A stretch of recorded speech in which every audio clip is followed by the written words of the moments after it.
Chapitre 2. La loi du bâton et de la dent. La première journée de Buck sur la grève de Dyea fut un véritable cauchemar. Toutes les heures lui apportaient une émotion ou une surprise. Brutalement arraché à sa vie paresseuse et ensoleillée, il se voyait sans transition rejeté du cœur de la civilisation au centre même de la barbarie. Ici, ni paix, ni repos, ni sécurité. Tout était confusion, choc et péril, de là la nécessité absolue d'être toujours en éveil, car les bêtes et les hommes ne reconnaissaient que la loi du bâton et de la dent. Des chiens innombrables couvraient cette terre nouvelle, et Buck n'avait jamais rien vu de semblable aux batailles que se livraient ces animaux pareils à des loups. Son premier contact avec eux lui resta à jamais dans la mémoire. L'expérience ne lui fut pas personnelle, car elle n'aurait pu lui profiter. La victime fut Curly. Celle-ci, fidèle à son caractère sociable, était allée faire des avances à un chien sauvage, de la taille d'un grand loup, mais moitié moins gros qu'elle. La réponse ne se fit malheureusement pas attendre. Un bond rapide comme l'éclair, un claquement métallique des dents, un autre bond de côté, non moins agile, et la face de Curly était ouverte de l'œil à la mâchoire. Le loup combat ainsi. Il frappe et fuit, mais l'affaire n'en resta pas là. 30 ou 40 vagabonds accoururent et formèrent autour des combattants un cercle attentif et muet. Buck ne comprenait pas cette intensité de silence et leur façon de se lécher les babines. Curly se relève, se précipite sur son adversaire qui de nouveau la mord et bondit plus loin. À la troisième reprise, l'animal arrêta l'élan de la chienne avec sa poitrine, de telle façon qu'elle perdit pied et ne put se relever. C'était ce qu'attendait l'ennemi. Aussitôt, la meute bondit sur la pauvre bête, et elle fut ensevelie avec des cris de détresse sous cette masse hurlante et sauvage. Ce fut si soudain et si inattendu que Buck en resta tout interdit. Il vit Spitz sortir sa langue rouge, c'était sa façon de rire, et François balançant une hache sauter au milieu des chiens. 3 hommes armés de bâtons l'aidèrent à les disperser, ce qui ne fut pas long. 2 minutes après la chute de Curly, le dernier de ses assaillants s'enfuyait honteusement. Mais elle restait sans vie sur la neige, piétinée et sanglante, tandis que le métis hurlait de terribles imprécations. Buck conserva longtemps le souvenir de cette terrible scène. Avant d'être remis de la mort tragique de Curly, il eut à supporter une nouvelle épreuve. François lui mit sur le corps un attirail de courroies et de boucles. C'était un harnais semblable à ceux qu'il avait vu tant de fois mettre aux chevaux, et comme eux, il lui fallut tirer un traîneau portant son maître jusqu'à la forêt qui bordait la vallée, pour en revenir avec une charge de bois. Mais quoique sa dignité fût profondément blessée de se voir ainsi transformé en bête de trait, il était devenu trop prudent pour se révolter. Il se mit résolument au travail et fit de son mieux, malgré la nouveauté et l'étrangeté de cet exercice. François était sévère, exigeant une obéissance absolue, que lui obtenait d'ailleurs la puissance de son fouet. Tandis que Dave, limonier expérimenté, plantait la dent à chaque erreur dans l'arrière-train de Buck, Spitz, en tête, très au courant de son affaire, ne pouvant atteindre le débutant, lui grognait des reproches sévères ou pesait adroitement de tout son poids dans les traits pour lui faire prendre la direction voulue. Buck apprit vite et fit en quelques heures de remarquables progrès grâce aux leçons combinées de ses 2 camarades et de François. Avant de revenir au camp, il en savait assez pour s'arrêter à « Oh !», repartir à « Mush !», s'écarter du traîneau dans les tournants et l'éviter dans les descentes. « Ce sont 3 très bons chiens, dit François à Perrault. Ce Buck tire comme le diable. Il a appris en un rien de temps. » Dans l'après-midi, Perrault, qui était pressé de partir avec ses dépêches, ramena 2 nouveaux chiens résistants et vigoureux, Billy et Joey. Tous 2 fils de la même mère, différaient l'un de l'autre comme le jour et la nuit. Le seul défaut de Billy était l'excès de mansuétude, tandis que Joey, grincheux, peu sociable, l'œil mauvais et grognant toujours, était tout l'opposé de ce caractère. Buck les reçut en bons camarades. Dave les ignora, et Spitz se mit en devoir de les rosser tour à tour. Billy, pour l'apaiser, remua la queue. Mais ses intentions pacifiques n'eurent aucun succès, et il se mit à gémir en sentant les dents pointues de Spitz labourer ses flancs. Quant à Joey, de quelque façon que Spitz l'attaqua, il le trouva toujours prêt à lui faire face. Les oreilles couchées en arrière, le poil hérissé, la lèvre retroussée et frémissante, la mâchoire prête à mordre, et dans l'œil une lueur diabolique. C'était une véritable incarnation de la peur belliqueuse. Son aspect était si redoutable que Spitz dut renoncer à le corriger, et pour couvrir sa défaite, il se retourna sur le pauvre et inoffensif Billy et le chassa jusqu'aux confins du camp. Le soir venu, Perrault ramena encore un autre chien, un vieux husky, long, maigre, décharné, couvert de glorieuses cicatrices récoltées en main combat, et possesseur d'un œil unique. Mais cet œil brillait d'une telle vaillance qu'il inspirait aussitôt le respect. Il s'appelait Sollec, ce qui veut dire le malcontent. Semblable à Dave, il ne demandait rien, ne donnait rien, n'attendait rien, et quand il s'avança lentement et délibérément au milieu des autres, Spitz lui-même le laissa tranquille. On put bientôt remarquer qu'il ne tolérait pas qu'on l'approchât du côté de son œil aveugle. Buck eut la malchance de faire cette découverte et de l'expier rudement, car Sollec, d'un coup de dent, lui fendit l'épaule sur une longueur de 3 centimètres. Buck évita avec soin à l'avenir de répéter l'offense, et tous deux restèrent bons camarades jusqu'à la fin. Sollec semblait, comme Dave, n'avoir d'autre désir que la tranquillité, et pourtant, Buck découvrit plus tard que l'un et l'autre nourrissaient au fond du cœur une passion ardente dont il sera parlé plus loin. Cette nuit-là, Buck dut résoudre le grand problème du sommeil. La tente, éclairée par une chandelle, projetait une lueur chaude sur la plaine blanche. Mais quand tout naturellement il y entra, Perrault et François le bombardèrent de jurons et d'ustensiles de cuisine qui le firent s'enfuir, consterné au froid du dehors. Il soufflait un vent terrible qui le glaçait et rendait la blessure de son épaule particulièrement cuisante. Il se coucha sur la neige et tenta de dormir, mais le froid le contraignit bientôt à se relever. Misérable et désolé, il errait au hasard, cherchant en vain un abri ou un peu de chaleur. De temps à autre, les chiens indigènes tentaient de l'attaquer, mais il grognait en hérissant les poils de son cou, défense qu'il avait vite apprise, et montrait un front si formidable que les maraudeurs se désistaient bientôt, et il continuait sa route sans être inquiété. Soudain, Buck eut l'idée de chercher comment ses compagnons de trait se tiraient de cette difficulté. À sa grande surprise, tous avaient disparu. Il parcourut de nouveau tout le camp, puis revint à son point de départ, sans parvenir à les trouver. Convaincu qu'il ne pouvait être sous la tente puisqu'il en avait été chassé lui-même, il en refit le tour, grelottant, la queue tombante, et se sentant très malheureux. Tout à coup, la neige céda sous ses pattes, et il s'enfonça dans un trou au fond duquel remuait quelque chose. Redoutant l'invisible et l'inconnu, il gronda et se hérissa avec un bond en arrière. Un petit gémissement amical lui ayant répondu, il revint poursuivre ses investigations, et, en même temps qu'un souffle d'air chaud lui parvenait à la face, il découvrait Billy roulé en boule sous la neige.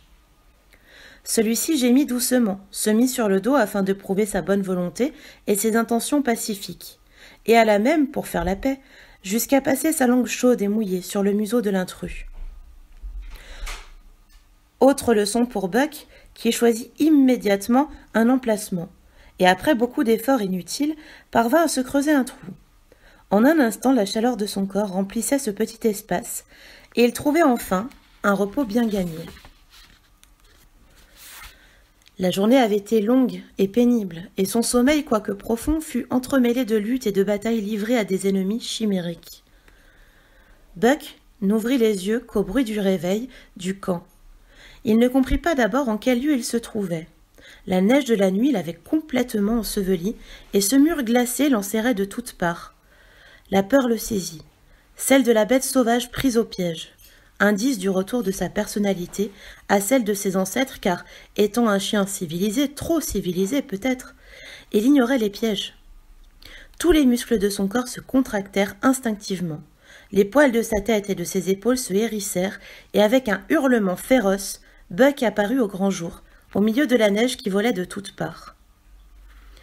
Avant de retomber sur ses pattes, il avait vu le camp devant lui et s'était rappelé dans un éclair tout ce qui s'était passé, depuis la promenade avec Manoël jusqu'au trou qu'il s'était creusé la nuit précédente. Une exclamation de François salua son apparition. Qu'est-ce que je disais cria-t-il à Perrault. Ce Buck est plus malin qu'un singe, il apprend avec une rapidité surprenante. Perrault hocha la tête d'un air de grave approbation. Courrier du gouvernement canadien et porteur d'importantes dépêches, il était désireux de s'assurer les meilleures bêtes, et l'acquisition de Buck le satisfaisait pleinement.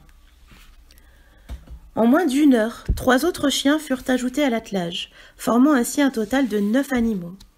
Et un quart d'heure plus tard, tous étant attelés, filaient dans la direction de D.A. Cannon.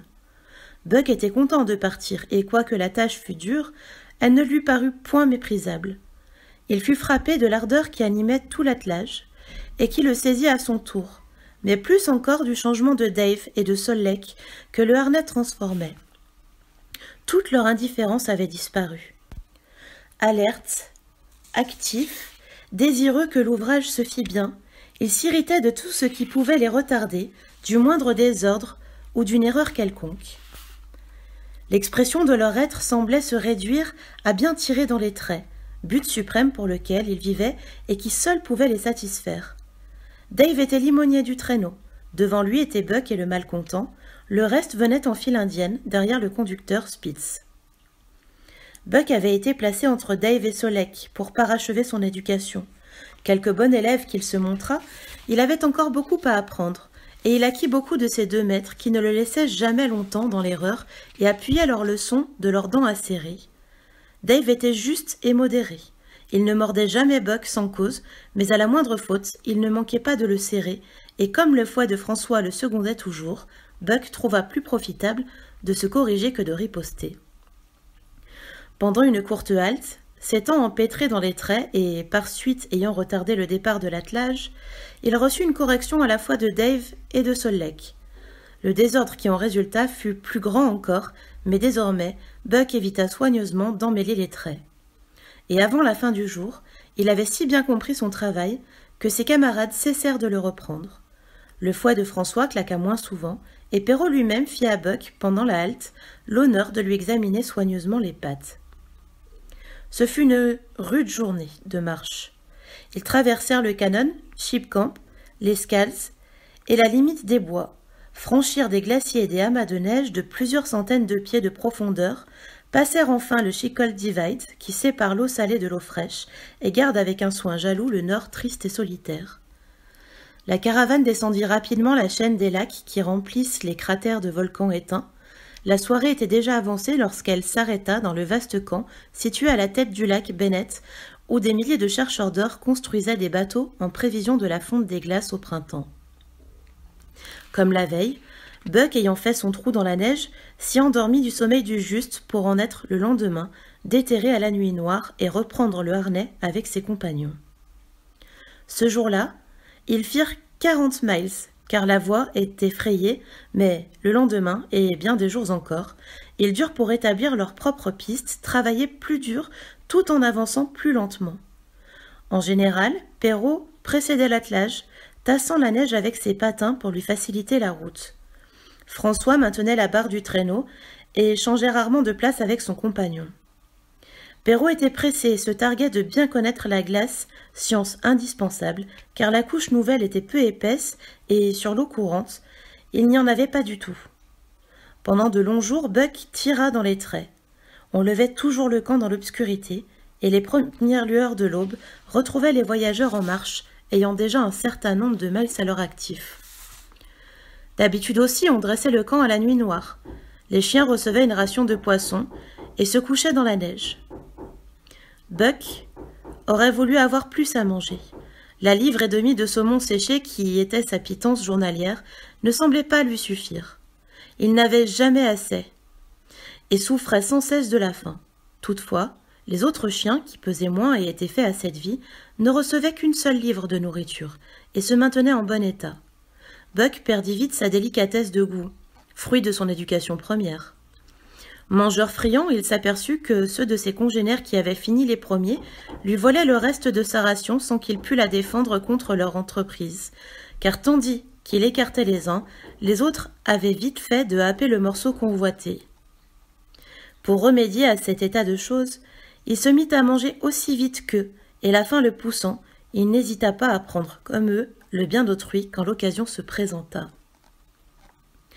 Ayant vu Pike, un des nouveaux chiens, voleur habile, faire disparaître une tranche de jambon derrière le dos de Perrault, il répéta l'opération et la perfectionna dès le lendemain, emportant le morceau tout entier. Il s'ensuivit un grand tumulte, mais le coupable échappa aux soupçons, tandis que Dub, maladroit et étourdi qui se faisait toujours pincer, fut puni pour la faute que Buck avait commise. L'ensemble de qualités ou de défauts que déployait notre héros en ce premier acte de banditisme semblait démontrer qu'il triompherait de tous les obstacles de sa vie nouvelle. Il marquait la disparition de sa moralité, chose inutile et nuisible dans cette lutte pour l'existence. D'ailleurs, Buck ne volait pas par goût, mais seulement par besoin, en secret et adroitement, par crainte du bâton ou de la dent. Son développement physique fut complet et rapide. Ses muscles prirent la dureté du fer. Il devint insensible à la douleur. Son économie interne et externe se modifia. Il pouvait manger sans inconvénient les choses les plus répugnantes et les plus indigestes. Chez lui, la vue et l'odorat devinrent extrêmement subtils, et Louis acquit une telle finesse que dans son sommeil, il percevait le moindre bruit et savait en reconnaître la nature pacifique ou dangereuse.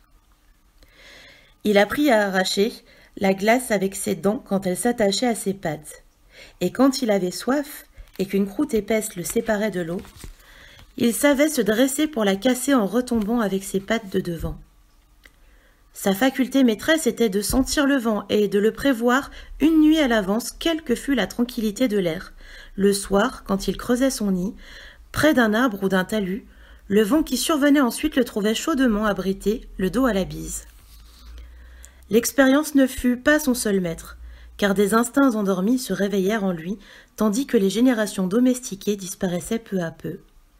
Il apprit sans peine à se battre comme les loups, que ses aïeux oubliés avaient combattus jadis.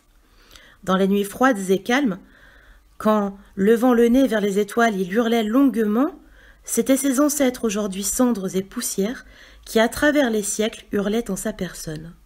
Siennes étaient devenues les cadences de leur mélopée monotone, ce chant qui signifiait le calme, le froid, l'obscurité. C'est ainsi que la vie isolée de l'individu étant peu de choses en somme, et les modifications de l'espèce laissant intacte la continuité de la race, avec ses traits essentiels, ses racines profondes et ses instincts primordiaux, l'antique chanson surgit soudain en cette âme canine, et le passé renaquit en lui. Et cela parce que des hommes avaient découvert dans une région septentrionale certains métals jaunes qu'ils prisent fort, et parce que Manoël, aide jardinier, recevait un salaire qui n'était pas à la hauteur de ses besoins.